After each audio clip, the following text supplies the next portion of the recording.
Visit our website startupstories.in for more inspirational stories and updates from the startup world.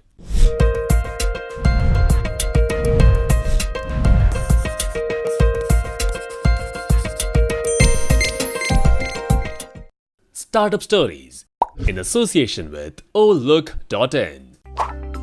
The man who is considered as a synonym for success, honesty, perseverance and brilliant intelligence is an analytical genius and the second richest man on our planet. Today, we are talking about none other than the Wizard of Omaha, Warren Buffett, who is undeniably the most successful investor in the history.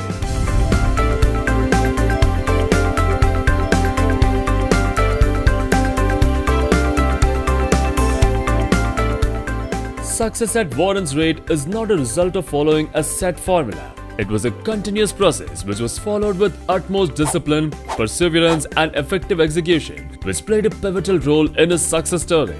Here is the journey of the man who is today valued at $74 billion, Warren Edward Buffett, and here are the list of key factors which led to his coveted success.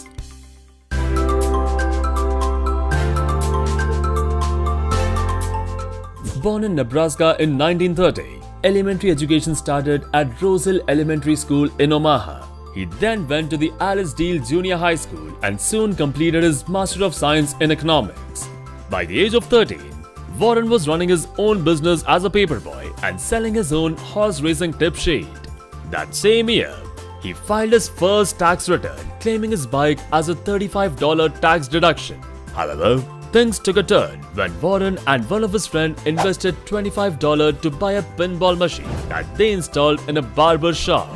As they started generating income out of that machine, they soon installed some more machines in other barber shops. Eventually, Warren owned machines in 3 different locations before he sold the business for $1,200.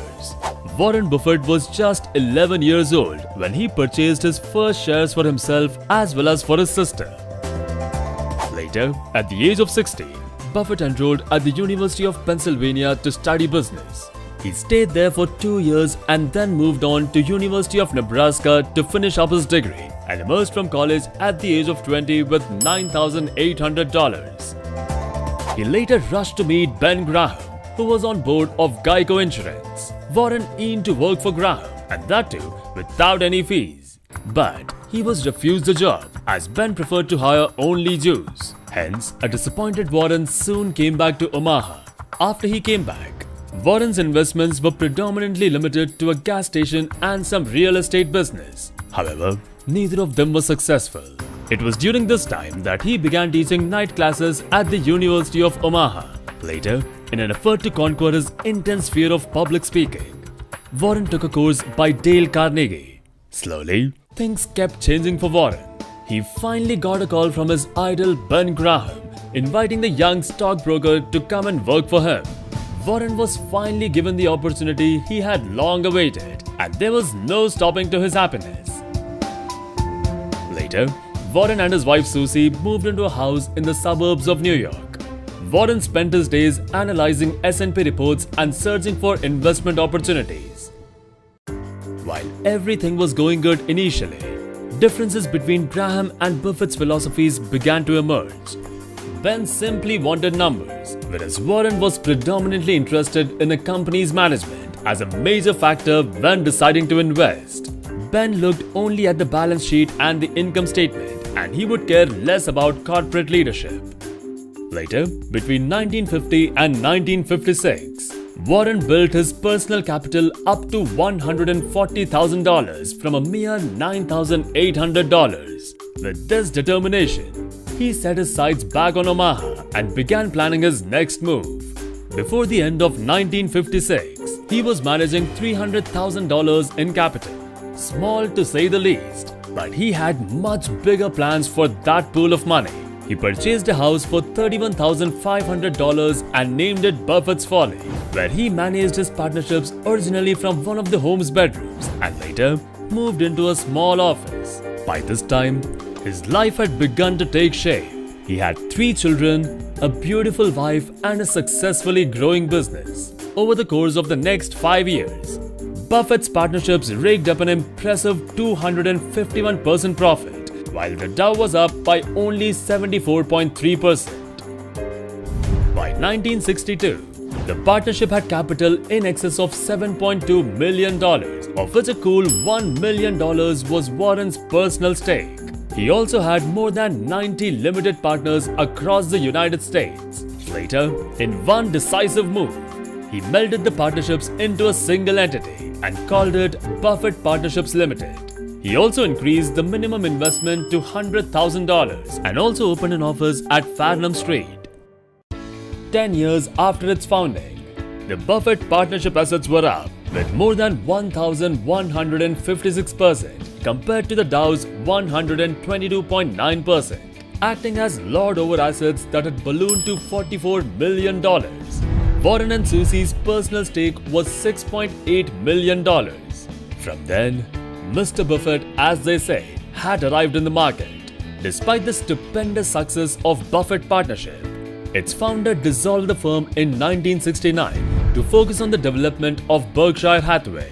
He phased out its textile manufacturing division and instead expanded the company by buying assets in media, insurance, and oil. Following Berkshire Hathaway's significant investment in Coca-Cola, Warren Buffett became the director of the company from 1989 until 2006.